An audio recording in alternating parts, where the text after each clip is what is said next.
Okay. Welcome to Sisters in Song. Please take a minute to introduce yourself and tell us where you're coming to us from. Yeah, great to be here. My name is Jake Cassman, and I'm here in Los Angeles, California. Very Very, cool. very cool. We say that all the time. I know we do. Tell us about your most current release. What's the name? Where can we find it? All that stuff.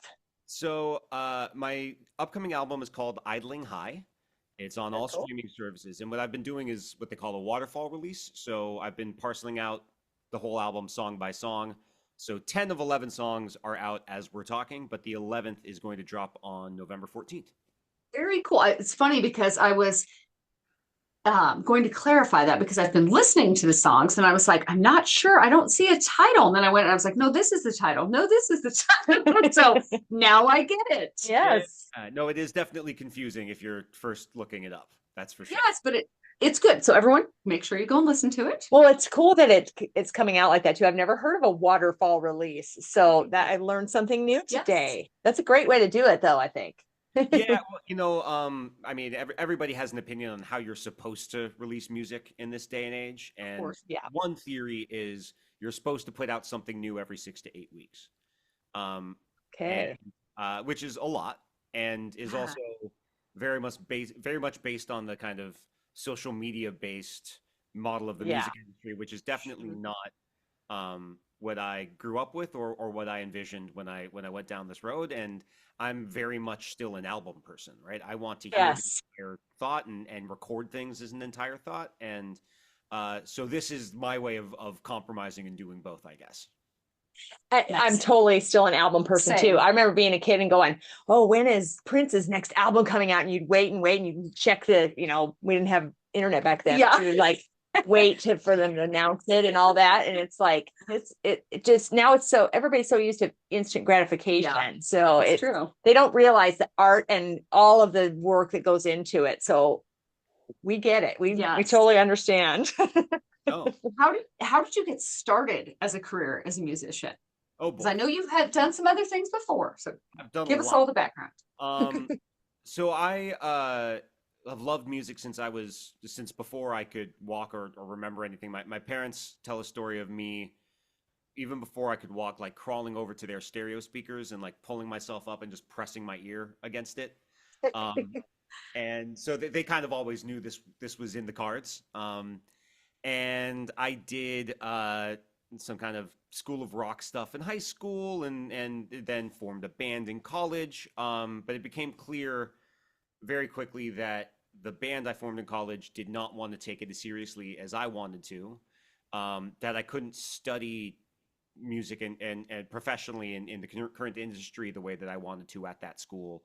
And that as much as I liked being a political science major, that was not necessarily what I wanted to do for the rest of my life. And so I ended up transferring to music school, and the rest is history. Very awesome. That's a Love great it. plan, a little Yeah. journey. I have a niece that does School of Rock now, so Very cool. I wonder if she'll be moving on that same path. You never know. You never know. Yes.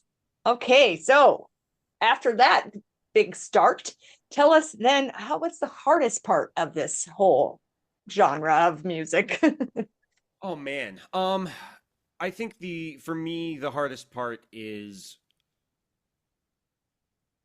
how do I sum it up succinctly? Um, I had therapy this morning, so I should be it should be at the front of my mind, so I should be able to get to that. Yeah, I think it is very hard to balance overextending yourself and also taking care of yourself. It Yeah. is Yeah. a succinct way to put it. I am somebody who tends to pour a lot into my art, but then can also be pretty cautious with what I share in conversations with people. And I think I'm only just now getting the idea that it's okay to ask for help and be honest with people about what you're struggling with and what you don't know. And that especially in this day and age, if you're looking for a community, an artist creative community to build around, you have to ask for it, and Yeah. you can have faith that there's a lot of other people out there looking for it too. Yeah. It's so true. So do you feel like you've ever written anything too personal to share?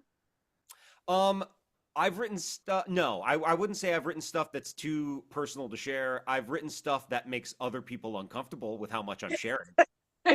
As long as it Uh, doesn't make you uncomfortable to share.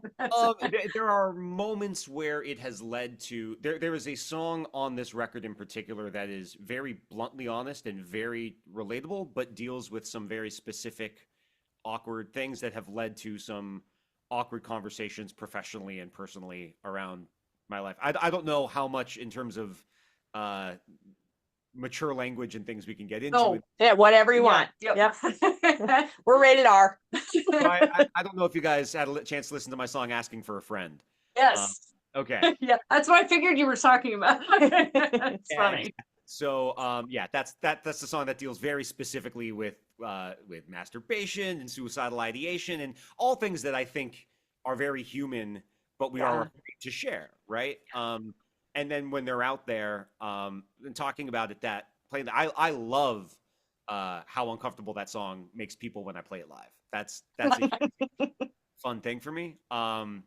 But I am also a school teacher, and some of the things that when your students find your work online and that sort of thing, It's it can lead funny. to some potentially uncomfortable situations. So Yeah. Interesting conversations, Yes. right? Oh my gosh. Yes. So I'm going to ask, do you teach music in school? I do. Yes. Okay. Not political science. No, no. I mean, We left that in the past. well, we do a lot of work on protest songs and Yes. sort of thing. But Yep. no, Yes. there's a lot more people much more qualified than I to delve into history and political science at our school. And those protest songs are pretty much what we need right now, right? Like, are they? Yeah. Yep. Probably the only song on this record that could be called a protest song is called "We All Look the Same," and I nearly left it off the record, not because it was political, but because the rest of the song was not. The rest of the album was not. Yeah. And Yeah. but the guys I was working with very much encouraged me to keep it on the record, and I'm very glad I did. Good. Well, and I Yes. know you had the project before for the Yes. 2016 election, correct? Oh yeah, yeah. So I got a lot of it out of my system back then.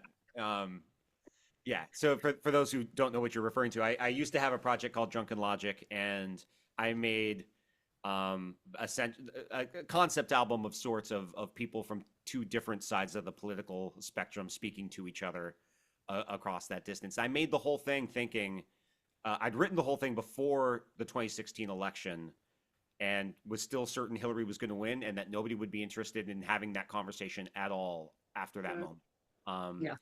And then, of course, things changed. here and we then, are. And then I nearly turned that into a musical. But we had our read through for that musical on March 14th, 2020. Oh, and then the world tanked. World Yeah. shut down, and a lot changed in the meantime, and so that never came to be either. But there's part of me that's interested in revisiting that for like the 10th anniversary because that record came Yeah. out in 2018 is when that album came out. Long time. Wow. Wow. Don't say that 10th anniversary. That's crazy. I know that is Oh, crazy. that makes me. I mean, I work with 6th through 12th graders on a daily basis, so I'm made to feel old. Oh. minute by minute. But it is stuff like that that definitely makes me feel old as well. Oh, my gosh. yeah, how fast time goes. I totally, Yeah. totally understand it. Yeah. So let's talk about your writing and how things come together for you. What usually sparks a new song for you? Is it lyrics, melody, combination of both, or how does that come to be?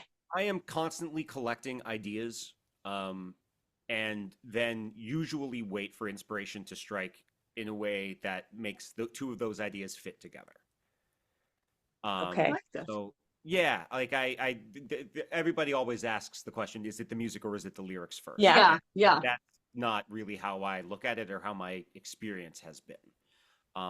Sometimes it's very clearly one before the other, Mhm. and it's happened to me both ways.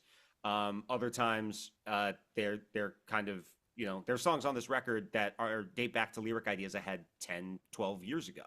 Oh. Right. And but that's just something I wrote down at the time. And I found out that it worked for what I was feeling now and fit with this melody or this feeling that I'm creating musically. And so it is kind of a collection of ideas and then letting it all come together. Of course, you're going to get some inspiration in the moment. I think any good song Yeah. requires that, but it is also having as many kind of tools in your tool shed to choose from as possible, at least for me. Yes. Sure. Yeah, keeping Sure. that list of, Yeah. this is a great idea, but I'm not sure what to do with it now. So let's go back and revisit it later. And Yeah. that's cool that those things come back up, because sometimes you go, what was What I even is this? thinking Yeah. of? It happens a lot. Yeah, I had an incident about 12 years ago where my hard drive and laptop got stolen. Oh, And no. I lost, 5 or 6 years worth of notes Oh. and song drafts and that sort of thing. But the silver lining on it was I had to go back and recreate so much of that work, and that made me dive back into, okay, why did I think this at this time? What does this mean to me now? And it was a really interesting creative exercise to try and pick up Ah. and it definitely led to a creative outburst at the time. Yeah, that's great, because I'm one of those people who will never get rid of her paper calendar. I work for myself, and I will never let go of that thing because I'm so terrified to lose it and go, I don't know where I'm supposed to be. Yeah, it's a terrible feeling. That's fair. Oh Now my I have gosh. everything in 3 different places. Yeah. Right? Yes. Yeah. So how do you know when a song is finished? That's a very good question. The I feel about songs often the same way I feel about mixing, actually, which is that after a certain amount of time, you just have to decide you're done. Like there is always, I could spend 24 hours going over, does this line need an and at the beginning or not?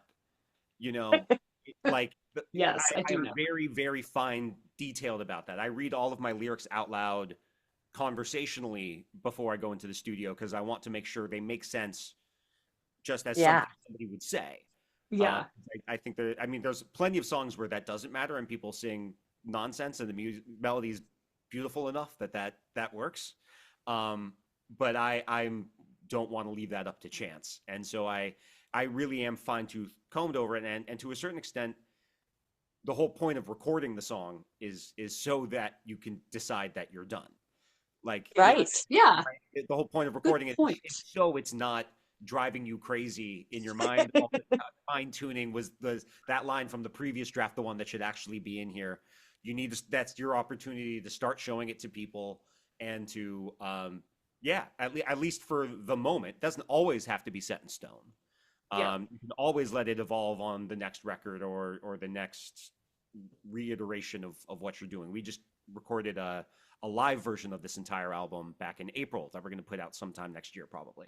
Oh, cool. Yeah, so there's always ways to let a song evolve, right? But at least for me, recording is a way of giving my mind a break in terms of the fine tuning part of it, and then releasing the record is a way of giving my mind a break on the mixing part of it. Yeah. Yeah. That's such a good point. Such Yeah, a good point. absolutely. Because then you can't, I mean, you can, when you perform it, you can tweak it a Yes. little bit, but once it's set on that record, it's you put it to bed. Yeah. And now that everything's on the computer too, there's literally infinite possibilities for what you can do in the mixing stage. And Mhm. and yeah, you absolutely could, fine tune where that EQ is in that one spot one more time. You can do that. You also can go crazy. Yes. Yeah. Yes. So, yeah. Drive yourself crazy. You have to Absolutely. stop tinkering at some point. Yeah. You just have to decide at some point, I've had enough of this, and the rest of and the people around me don't care about the things that I'm fine tuning here nearly as much as I do, and that Right. simply means you've done enough. Yep. That's great. That's right. That's Yeah. right. Know when to let it go. That's right. How do you handle writer's block though? Yeah. What do you do if you get stuck? I'm in the thick of it right now. I've been collecting a lot of ideas, but not much is coming together and turning into songs. I find that happens during the release phase for me when I'm constantly texting friends, please pre-save, and I've got a release show coming up a week from Saturday, and and I'm working a full-time job. It's there's a lot of time, and I'm also processing what's happening in our country and in the world right now, and it takes me a while to figure out exactly how I want to put that to work in a song. So historically, what I've usually waited for is for the emotional cup to overfloweth, which I don't think is the healthiest way to do it. And so what I actually did last week was just go over to a friend's place and be like, "Hey, I'm having writer's block. You're a producer and a songwriter. I have a sound that I think I want the next record to be like. Can we try writing something and see what Yeah. happens?" Nice. And Yeah. we had a song in about 6 hours. So yeah, like that's a very cool new approach. Again, I'm somebody who's I think been overly cautious with that. Most of my stuff is solo written. But one of the things I've learned throughout my musical journey and creative journey is that creativity is not finite, right? You will have new ideas and you don't need to be nearly as precious about them as you think. Yeah. Do you think that when you're writing, you think more about what the music means to you or how it's going to affect the listeners? That's a good question. You're asking several good questions. Thank you for Well, thanks. yeah, I mean, it's got to mean something to me first. Yeah. It's got to mean something to me first. I have to know what it means, and then the question becomes, do you understand what I think it means? And that answer doesn't always have to be yes. There's one song on this record called "Trying to Mourn a Friend of Mine" that I've kind of gone out of my way to specifically not tell people what that song is about, because I was really kind of borrowing a bit from Leonard Cohen at the time, and I don't think Leonard Cohen would have done that. Yeah. That's a good point. Yeah, and it's got this kind of spooky, unsettling vibe to it that I think is more affecting if you read into it whatever you think it's about. Yeah. And then there's other songs where, like, "Asking for a Friend," I don't think there's any doubt what that song's about, right? Yeah. Yep. That's very, very obvious. It's uncomfortably obvious. Right. And so I know that it's got to make me laugh, and I hope I think in many ways this is the funniest record I've ever put out, and I've worked in comedy a lot, so that it's fun to get to lean into that side of things. But yeah, I think I have a very clear idea of what it means, and then you find out either that people agree with you and are in tune with it, or that they think it's powerful for a reason you didn't anticipate, and that's really lovely to find out. Yes. Or it doesn't make sense and you need to go back to the drawing board a little bit, and that's wonderful too. But to me, yeah, it does have to start with my meaning first. I think when music is truly universal is when people do apply their own feelings or relate to it in a certain way. That maybe it was part of what you intended it to be, but then also what they something in their life or their experience that they relate to. So I think that's really cool, and that's that you think of it kind of from both angles. Yeah, well, and I don't, I love songwriting that is specific in its imagery and in its time and place, and because that's something you can hang on to and relate to. But at the same time, I don't want to beat you over the head with what you're supposed to feel here. Yes. Right. Yes. It's not always black and white, and that's what makes music magical, I think. Exactly. Exactly. So do you remember your very first performance and what it was like? Yes, it would have been School of Rock show. Actually, so I say School of Rock. The company was called Bandworks. It was I grew up in the San Francisco Bay Area, so this was in Oakland, California. No, the show was in Berkeley, California, at a historic venue there called Ashkenaz that John Lennon put down money to help fund, and cool. It was a really cool show. And I was 14. And I was playing with a guy named Lewis Robertson, who went on to be the touring guitarist for Jefferson Starship for a minute. Wow. And we both ended up meeting again at Berklee College of Music in Boston. And that was, even at the time, there was a little bit of the teachers and people from within the organization were kind of saying, you could kind of tell they thought this band was on a different level than some of the other bands they'd put together. And it was cool. And in retrospect, that's very much what it was. It was a very cool time. Like we played all of Who Are You by The Who. Oh, wow. Who I just saw in the Bay Area last month on their final tour. Lifelong dream come true. Nice. Yeah. Oh yeah. Bucket list. Yeah. So that would have been the first show, long time ago. Fun. Yeah. Any favorite gigs you've done so far? so far? Yeah. Uh, Drunken Logic had the pleasure of playing at the official first night New Year's Eve celebration for the city of Boston in Wow. Super 2018, cool. which was a blast, one of the biggest shows we've ever played. And it was also, that year was the year Prince and Bowie and George Michael all passed away, I think. Yes. Yeah. We squeezed in a couple of covers in tribute to them, which was a blast. We were also the only act that didn't get rained on that night, so we had a blast. I don't know if any of the other bands did, but we did. Um, and then most recently, I alluded to it, but there's a place in North Hollywood here called Kulak's Woodshed. That's this labor of love venue, but is rigged to perform and record at the same time. So they've got these like Oh, and the way it's all volunteers who are working, but they've got cameras on trolleys and stuff. Like some of the shots they do make it seem like you're playing an SNL set. It's really Oh, wow. amazing. And so I recorded the vinyl release show for this album there back in May, and we sold out the room, and it was an absolute blast. I've gotten to play. This third show I'm about to do is going to be our third show with a full 7-piece band Oh, to cool. put this record together, which is a larger ensemble than I've ever done for my own music. But you can't beat the sound of an actual pedal steel in the room. And, Oh, yeah. and having full background vocals on some of the harmonies on this record too is really important. And so whenever you get to go all out on stage like that, it's a lot of fun. that's very Epic. I love it. exciting. I Yeah. know it. How exciting for this new album and the upcoming live album. We're stoked for you. What's the official drop date again for the album? 14th. November 14th. All right. Okay. How cool is So- that? How would you say your music has evolved from when you started to now? Let me count the ways. Yeah, I started out with my dad playing me the Beatles and the Who, and then some pop rock from the 90s filtered in, and then my brother played me Basket Case by Green Day, and everything changed, and I was alternative rock purist for the next 10-15 years of my life.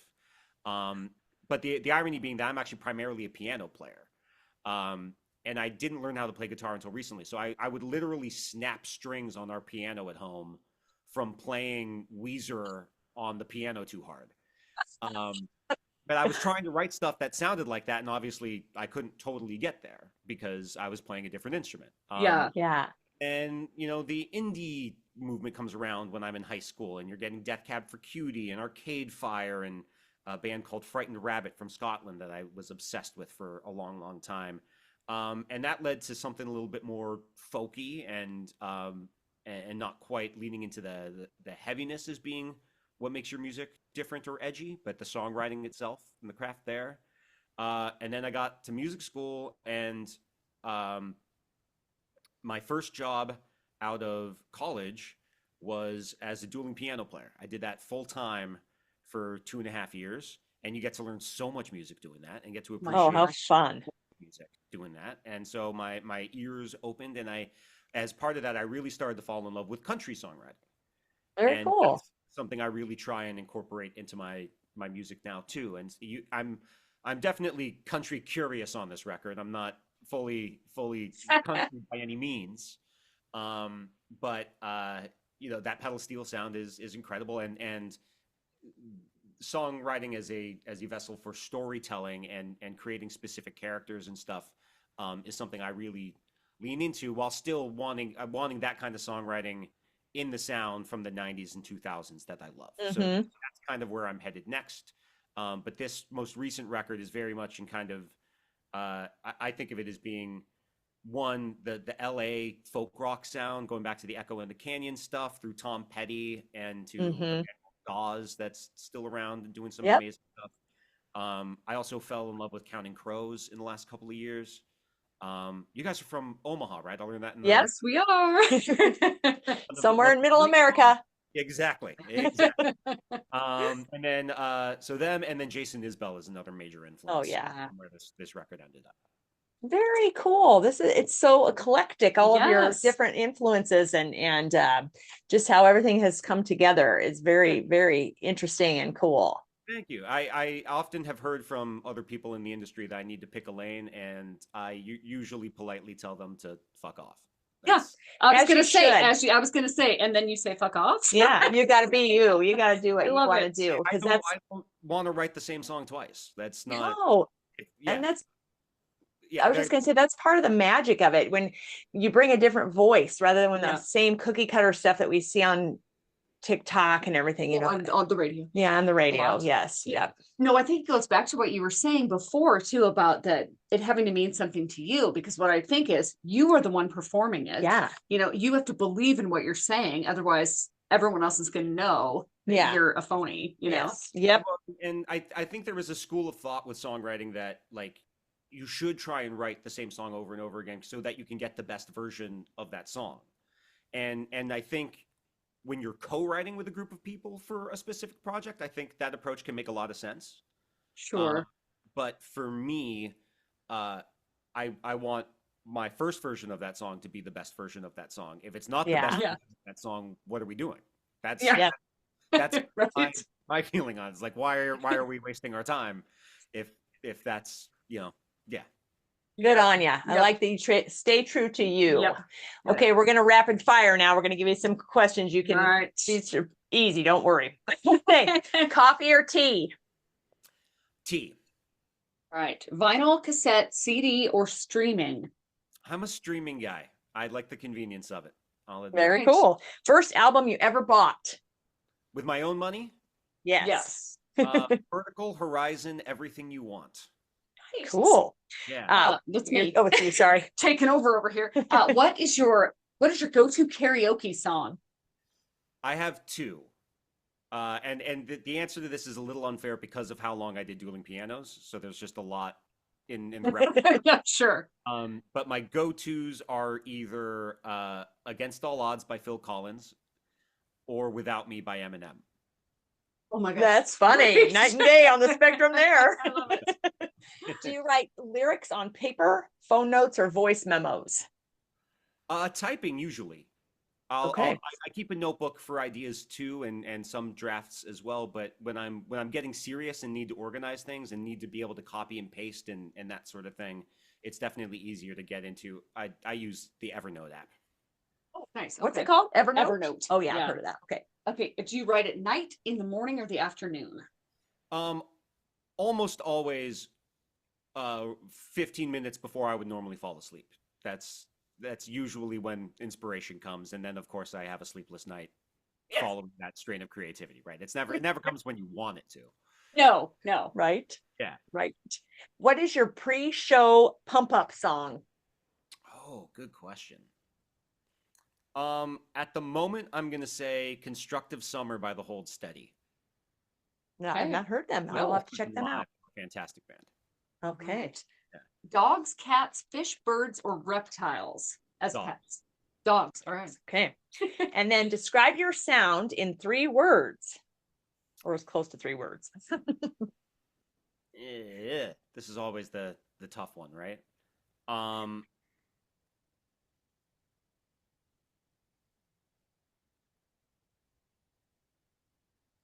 Folk rock smorgasbord. I like it. I do too. Nailed it. All Okay. right. What advice would you give to new songwriters or musicians? Do it as much as possible.